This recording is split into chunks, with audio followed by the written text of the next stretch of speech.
اعوذ باللہ من الشیطان الرجیم بسم اللہ الرحمن الرحیم السلام علیکہ یا امام زماننا، السلام علیکہ یا حجت اللہ، السلام علیکہ یا بقیت اللہ۔ ہم گفتگو کر رہے تھے امام مہدی علیہ السلام کی سیرت پر۔ آج کا جو ہمارا موضوع ہے امام کے ظہور کی نشانیاں، اس کی دو اقسام ہیں، ایک ہے حتمی اور دوسری ہے غیر حتمی۔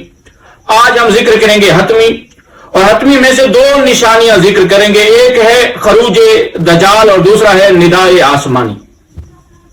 خروج دجال، جب دجال آئے گا پہلی نشانی ہے کہ امام کا ظہور ہوگا۔ دجال کون ہے؟ دجال ایک گدھا پر سوار ہوگا جس کی ایک آنکھ کانی ہوگی اور ایک آنکھ اس کی پیشانی پر ماتھے پر ہوگی۔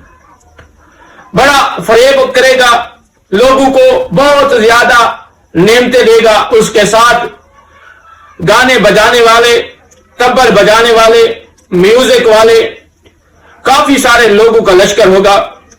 دو علاقوں سے یہ لشکر اکٹھا کرے گا اور کافی سارے لوگ اس کے فریب میں آئیں گے، یہ ایک جادوگر ہوگا۔ کچھ عالم دینوں نے خروج دجال کے بارے میں بتایا، خروج دجال ایک مکار اور فریب شدہ حکومت ہے جس کے کافی سارے لوگ چاپلوس ہوں گے، اس کی سواریوں کے آس پاس پھرنے والے ہوں گے اور اس کی کشامت کریں گے، اور وہ ایک آنکھ میں غرور اور متکبر ہوگا اور دوسری آنکھ اس کی ماتھے پر ہوگی اور اس کی تک کسی پر بھی نہیں پڑے گی۔ دوسری نشانی علامہ ذیشان جوادی نے بتایا کہ امام تب ظہور کرے گا جب خانہ کعبہ پر ایک ندا آئے گی اور امام خانہ کعبہ کے ساتھ کھڑے ہو کر ایک صدا بلند کریں گے، یا ایھا الذین آمنوا، اے ایمان والو، اگر تم کامیاب ہونا چاہتے ہو تو بقیت اللہ آ جاؤ۔ یہ آواز پوری کائنات میں ہر کوئی سنے گا اور لوگ دوڑیں گے اور امام کے پاس پہنچیں گے۔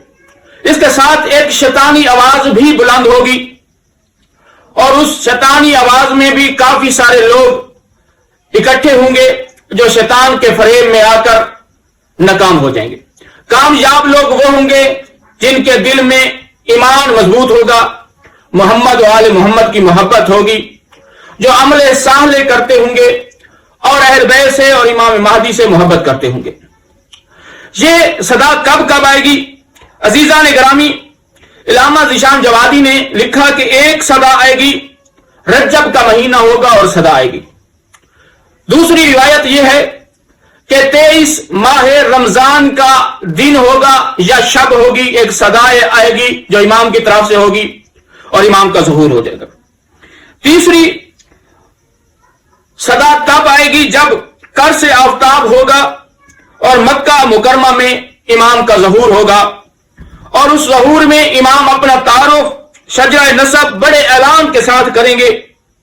یہ شجرہ نسب شرق اور غرب کے تمام لوگ امام کا سنیں گے اور امام کی ہدایت اور بیعت اور نصرت کے لیے دوڑ پڑیں گے۔